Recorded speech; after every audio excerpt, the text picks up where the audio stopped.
बड'लेण्डनि बेलायाव आसाम सरकारनि खुनु माने आयेना बेवहाय माने मा होनो कभार जाया मावनांगौनि जि गोहो बे गोहोआ बड'लेण्ड सरकार रायजोफोर बोथोरा जोबोद गुसु अब्लाबो नोंथांमोननि सिगाङाव आङो एसे इम्पर्टेन्ट टपिक लाबोनो सानदों जोंना मानाव गेदेर जेन सिगांनि एमपि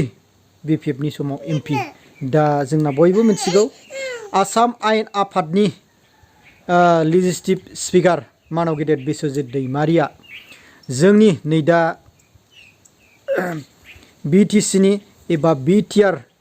बे सुक्तिनि सायाव जेन गोबाङैनो फोरमायदों दा बेखौ माखासे जेन जोंनि BTCआव माखासे मेन पइन्टफोरनि सायाव आरो BTCआव मबे बुस्थुआ गाव गावनो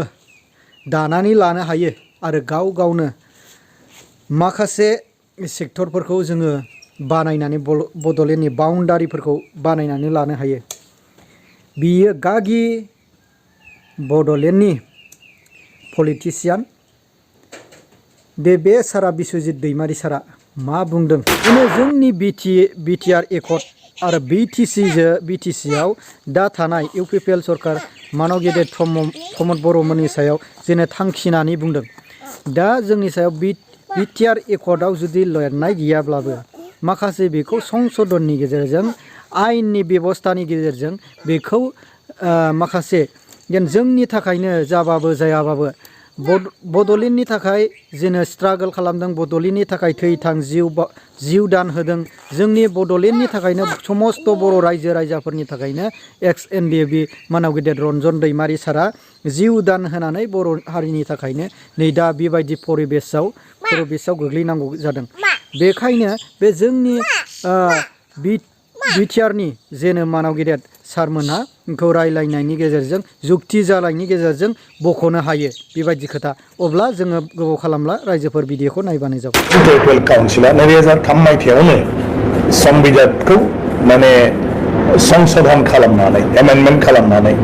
पन्चायती राज बेबस्था पन्चायत आरो रुरेल डेभेलपमेन्ट बेखौ बड'लेण्डनो होनाय जादों गोहोखौ आरो माने संबिजित हिसाबै बड'लेण्डआ बे पन्चायत आरो रुरेल डेभेलपमेन्ट जि डिपार्टमेन्ट दं बे डिपार्टमेन्टआव जायखिजाया पलिसि लानो हायो आरो बेनि जायखिजाया खामानि मावनो हायो आरो बिनि थाखाय बड'लेण्डनि बिधान सभायाव बायदिसिना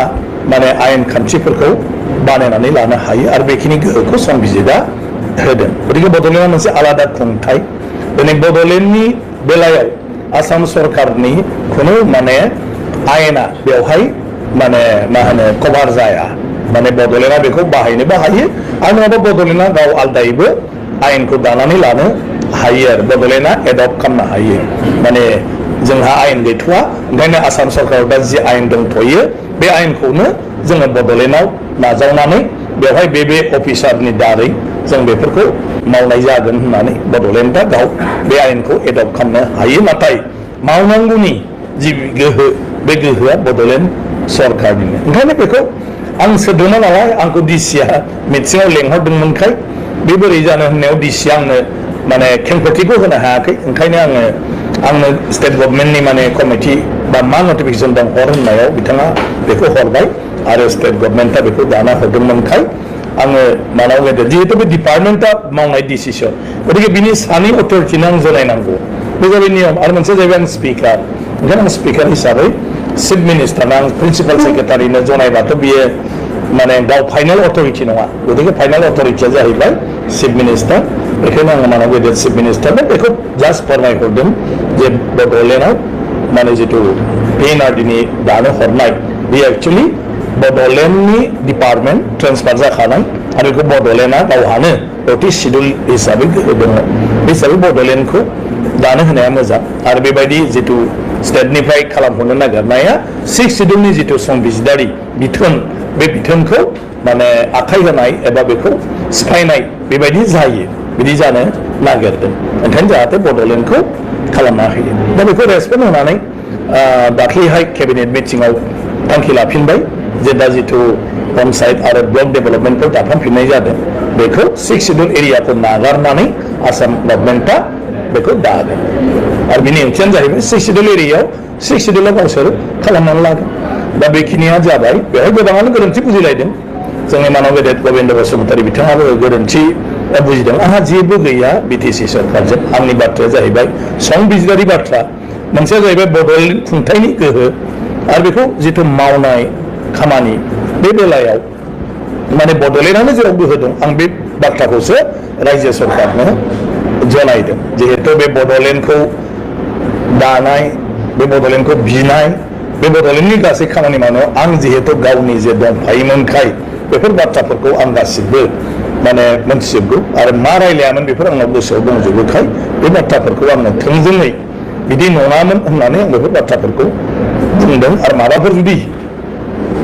बाथ्रा थायोबा बेवहाय जोंनाव लिरनाय दं गासिबो बड'लेण्डनि गोरोबथायाव रोखायैनो लिरनाय दं जे बड'लेण्डनो जेफोर डिपार्टमेन्ट होनाय जादों बे डिपार्टमेन्टनि सायाव बड'लेण्डआ गावहानो एडमिनिस्ट्रेटिभ माने खुंनो हानाय एक्जिकिउटिभ मावफुंनो हानाय आरो लेजिस्लेटिभ आयेन कानुन गासिबो दानो हानाय बे गोहोआ थागोन होननाय लिरनाय दं आरो बे एखेजोंनो जोंनि संबिजिरनि 6थि फारियावबो बेखिनि गासिबो गोहोआ दङ दा गभर्नरा नटिफिकेसनखौ होदों BTCनि आंखौ एसे गोरोन्थि बुजिदों होनबाय थादों बिदि नङा जायखिजाया सरकारा माबा मोनसे जुदि थांखि लायोब्ला खामानि मावफुंनो नागिरोब्ला बिनि जिथु अर्डार बे अर्डारखौ गभर्नरनि नामै खालामनांगौ बे जाहैबाय भारत संबिजिरनि 162 आर्टिकेलाव बे बिथोना दं डाइरेक्सन जायखिजाया रायजो सरकार बा सरकारा जुदि स्टेटआव माबा मोनसे मावनो थांखि लायोब्ला गभर्नरनि मुङै बेखौ माने मा होनो खामानिखौ मावनांगौ आरो ओंखायनो नटिफिकेसनफोर होयोब्ला बेवहाय गभर्नरनि खोथाखौ रायखांनांगौ जायो सरकारनि जायगायाव जे गभर्नरा माने गोजोननायजों रायजोनि सार्थनि थाखाय नैबे बायदि खामानि मावनो मोनसे थांखि लादों ओंखायनो बे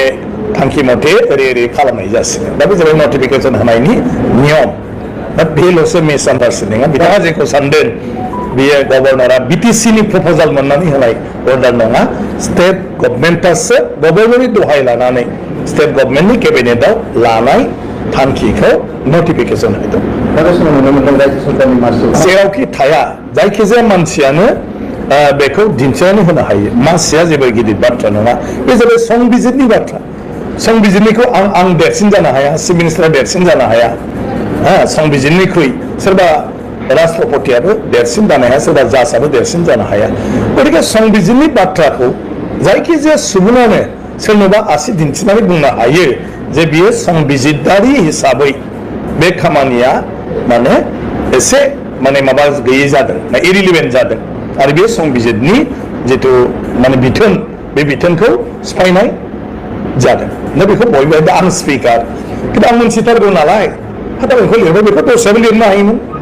गासिबो बेवहाय जेबो गैया गतिके बे जायो बर'फ्राथ' आरो माने सामाजिक हिसाबै जों गोदो जेरै सोलिबोदों खिन्थु दासो जों गोदान माने मा होनो गोदान नेमखान्थि संबिजिरारि खान्थिजों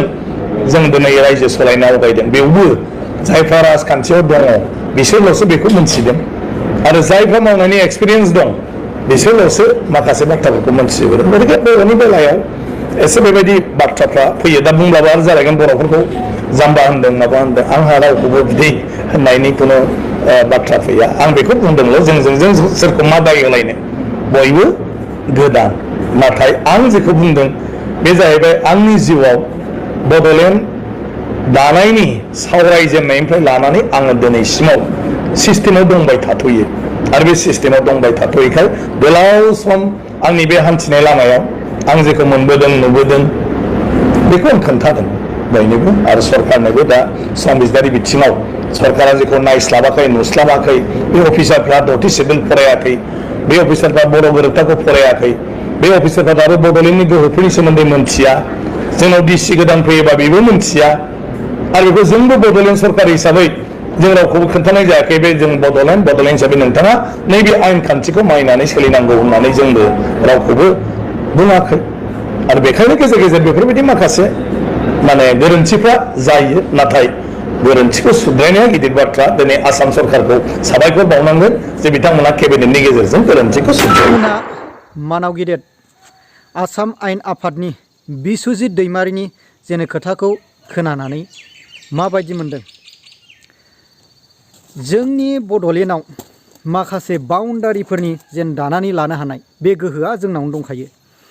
खारन बेखौसो